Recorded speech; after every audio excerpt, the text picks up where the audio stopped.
Sunkus metai ūkininkams tęsiasi. Jei vasara užklupo sausra laukuose, tai metų pabaigoje tokia situacija ekologiškai ūkininkaujančiųjų piniginėse.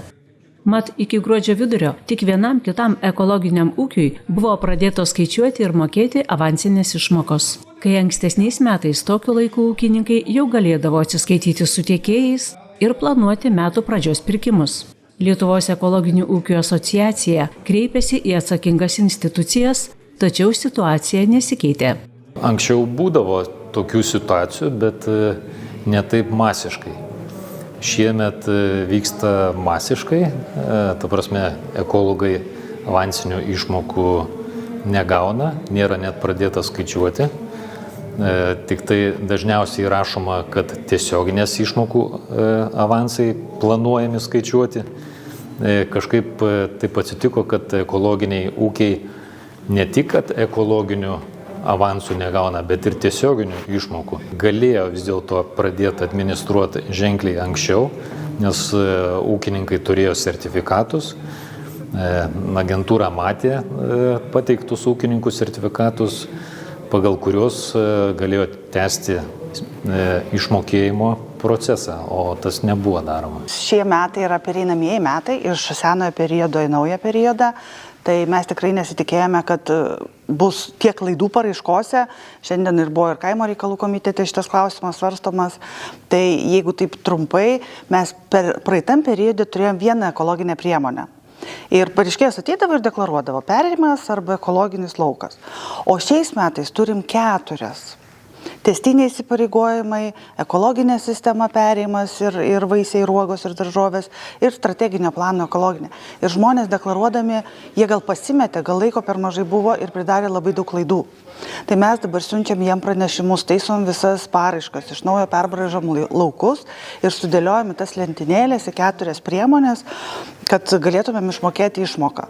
Šiai dienai yra prioritetas skirtas būtent šitom paraiškom, tam, kad kas nepavyko mums per lapkričio mėnesį, kad pasiektų, tai mūsų tikslas, kad gruodį jie kiek galima daugiau gautų šitas ekologinės išmokas, nes jau kitos išmokos, tiek avansinės, tiek galutinės, manau, juos yra pasiekę. Praėjus savaitė po šio interviu, gruodžio 8 dieną vykusioje Ekologinių ūkių asociacijos konferencijoje kalbinti ūkininkai dar nebuvo gavę nei vieno euro išmokų. Ar jūsų ūkiai jau pasiekė ekologinių išmokų avansai ar kiti paramos pinigai už ekologinį ūkininkavimą? Ne, nepasiekė ir labai nekantriai jų laukiam. Kada buvo patikra atlikta? Patikra, net aš specialiai skambinausi į Ekoagrus, kad atvyktų kuo anksčiau mane patikrinti, kad visi dokumentai sklandžiai praeitų ir panašiai. Vasaros pradžioje, man atrodo, vasaros pradžioje atvyko, patikrino, įvertino, visi dokumentai atitinka, aš net pats sekiau visus dokumentus individualiai, skambinausi ministerijas, NMA, ar viskas tvarkoj, taip yra patikinta, viskas tvarkoj. Aš suprantu, kad kartais mokėjimai būna dėl to, kad netitinka paraiškos kriterijų, tačiau šito nebuvo. Galas metų, kaip tu turėtų atsiskaityti taip pat ir su bankais, nes turime įsipareigojimų, yra darbuotojai, yra kiti įsipareigojimai, šeimai, yra po galais gyvuliai, kuriuos turi šerti, nes šie pavasaris buvo žiaurus, mūsų kankino sausra, kur reikia papildomą pašarą nusipirkti. Ir dabar toks apgalė metų, toksai pinigų vakuumas, kur negaunam iš valstybės pinigų, kurie yra pažadėjus ir įsipareigojus sumokėti iki tam tikro laiko. Nes aš galvoju, kad aš čia esu toks vienas, bet mes čia susirinkom ir čia yra daugybė tų ūkininkų, su kuriais yra nesiskaityta. Visada buvo numatyta, kad išmokos yra išmokamos iki einamųjų metų gruodžio 29 dienos ir šiemet lygiai taip pat, mes viską esame nusimatę, kad iki šių metų pabaigos būtų išmokėtos išmokos, kurios yra esminiai ūkio pinigai, nes jie yra dengiami tiek visi bankiniai įsipareigojimai, tiek įsipareigojimai tiekėjams visiems, tiek kai kurie iš ūkio vykdo europinius projektus, kurie irgi yra būtini dėl išmokų pinigų ir tai sukels labai daug problemų tam pačiam ūkiui, todėl kad ūkis turės mokėti delspinigius, turės mokėti baudas už neatsiskaitytas prekes pirktas iš tiekėjų. O kada vyko patikra jūsų ūkyje? Rugsėjo pradžioje buvo atvykusi Ekoagros, o pats priduotas deklaravimas yra gegužės 20 dieną. Išmokos sudaro kažkur apie 40-50% ūkio pajamų. Tai šitoje vietoje jos tikrai yra esminis dalykas. Mano ūkis asmeniškai stato ekologinius paukštynus, kuriuose bus auginamos ekologinis vištos dedeklis. Tai lygiai taip pat ūkyje yra numatyti pinigai, kad iš šitų pinigų bus perkamos vištos. Vištų užsakymas turi būti vykdomas apie 4-5 mėnesius prieš. Tai jeigu išmokos yra nukeliamos, kaip pavyzdys šiuo atveju 4-5 mėnesiai į priekį, tai ūkis realiai praranda 1 metus gamybos. Situacija ir mano ūkė, ir visose ūkiuose visur yra vienoda. Tai yra kaip pridaryta veikla, ne, su visom taisyklėm. Tai faktas tame, kad nacionalinė mokėjimo agentūra nespėja sudėlioti, nes jų perskaičiavimo principus kardinaliai pakeitė šiais metais.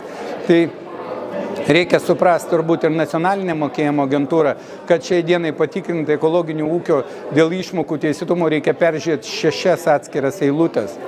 Tai turbūt esminis šito principo esminis dalykas turbūt yra mūsų priimtos naujos nacionalinės 23 metų ekologinių ūkininkavimo taisyklės, kur pasipylė tie ekologiniai ūkininkavimai per ramščius, per pirmą, per antrą ir dar ten pilnos eilutės.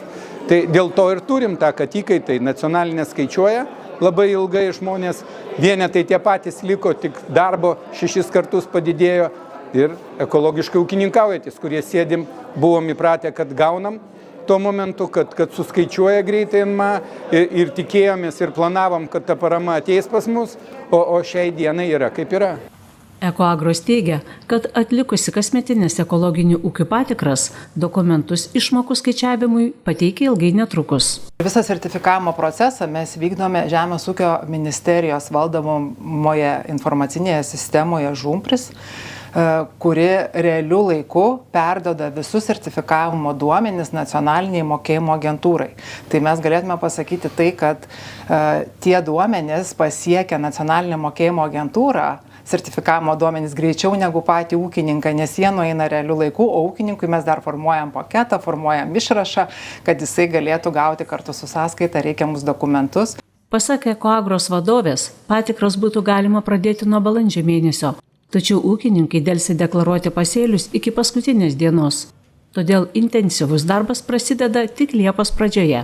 Tikrai atsakingai noriu pasakyti, kad Ekoagros nevėluoja su sertifikavimu, mes spėjam iki metų pabaigos ir mes tas patikras turime teisę vykdyti ištisus metus. Konferencijoje dalyvavusi viešnia iš Lenkijos ekologiško maisto rūmų sakė, kad jų ūkininkams tokios problemos nekyla. Advance payment, yes, they do, they receive. And it depends. Avansiniai mokėjimai jau atlikti, ūkininkai gavo pinigus. Žinoma, priklausomai nuo to, ar nekilo problemų sertifikuojant ekologinį ūkį. Sertifikavimas buvo baigtas spalio 15 dieną. Jei duomenys atitiko reikalavimus, ūkininkai iškart gavo išmokas. If the data is submitted to the payment agency, then the farmers may receive advance payments. Pasak Uršulos Soltysek, Lenkijoje numatyta ateinančiam laikotarpyje 30% didinti ekologinio ūkininkavimo finansavimo krepšelį. Jūs šiuo metu dirbate Latvijoje ir atliekate ekologinių ūkių sertifikavimo funkciją, ar ne, jūsų įstaiga.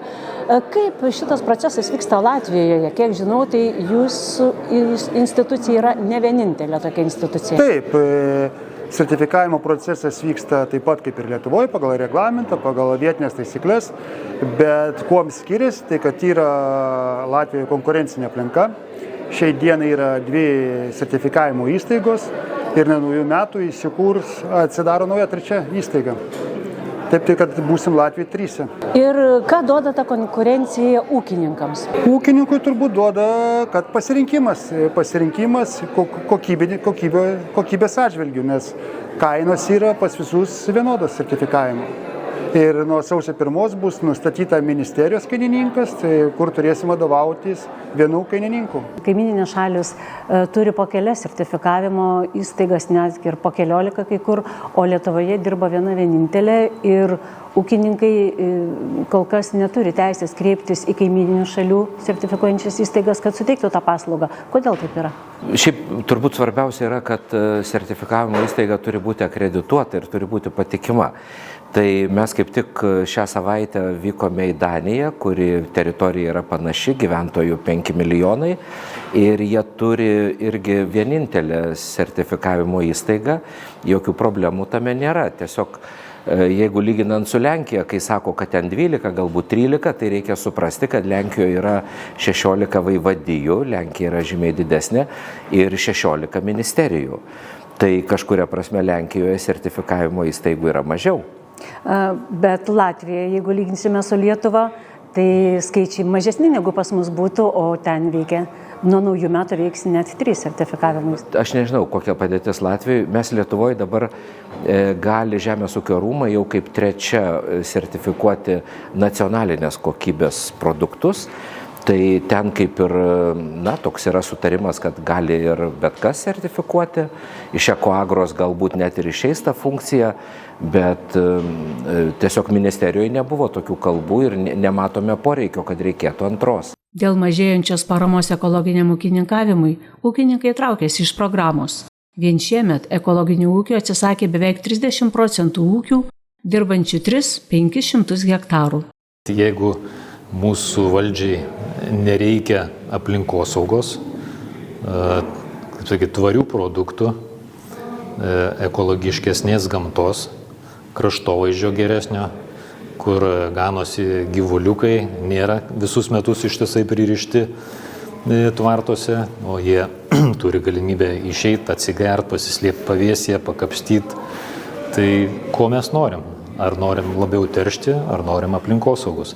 Iki 2027 metų mūsų šalyje ekologinėms programoms skirta 272 milijonai eurų, metams apie 40 milijonų. Žemės ūkio ministerija keičia ir tikslus. Jei anksčiau buvo numatyta, kad ekologinis ūkininkavimas siektų beveik 13% šalies žemės ūkio, tai dabar šis siekis mažinamas iki 9%. Tai yra iki pernai metų lygio.